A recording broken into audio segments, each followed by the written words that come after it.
Thank you, Chairman Vella, Subcommittee Chairwoman Manley, Republican Spokesman Sosnowski, and the members of the committee for convening this very important hearing. At AJC, we work to advance the well-being of the Jewish people, to help secure Israel's place in the world, and to uphold democratic values for all.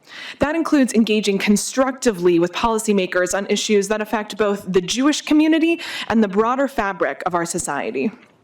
We are grateful for the seriousness with which this committee is approaching a matter that's both personal and consequential.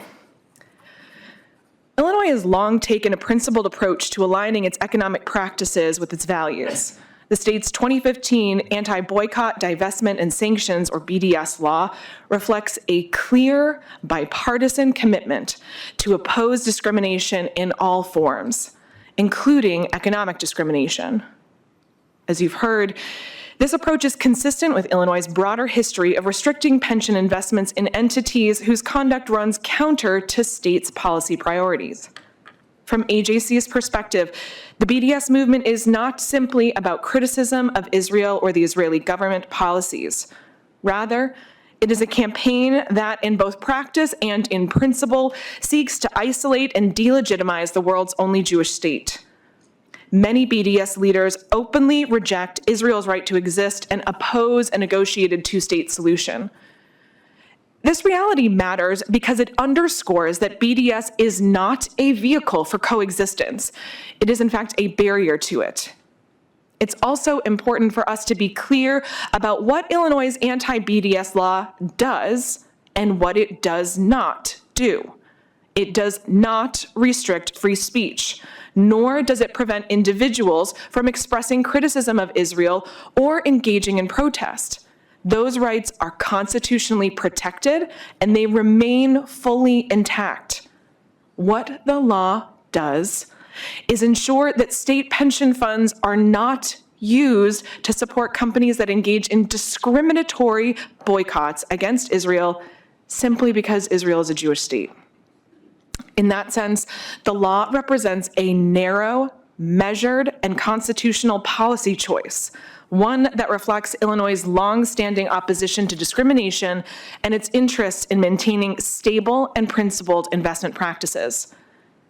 It's also worth noting that nearly a decade after its passage, the law has functioned as intended. It has never been successfully challenged in court, and there is no credible evidence that it has materially harmed pension performance. Claims to the contrary remain speculative. They have not been substantiated by the pension systems themselves or by any expert.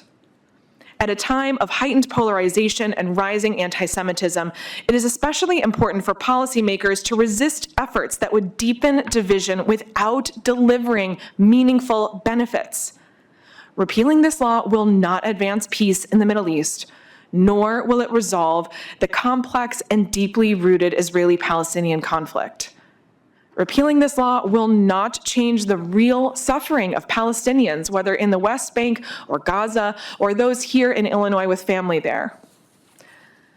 It won't change that because this law does not target the Palestinian people. It governs how Illinois pension funds invest public dollars, and that's what's critical to remember. This bill will not alleviate suffering abroad or local anguish, but it will deepen fear among Jewish Illinoisans here at home. What HB 2723 would do is remove a clear statement that Illinois stands against discrimination. It would tell Jewish Illinoisans that state protections against anti-Israel boycotts are expendable at a time when anti-Israel agitation is often spilling over into anti-Jewish hostility.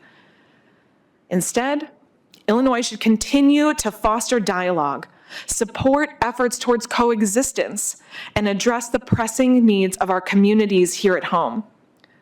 Illinois can focus on remaining a place where diverse perspectives are respected and where discrimination, economic or otherwise, is firmly rejected.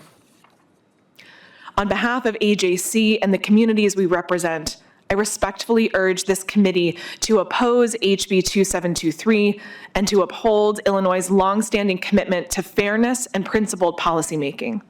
Thank you for your time and consideration.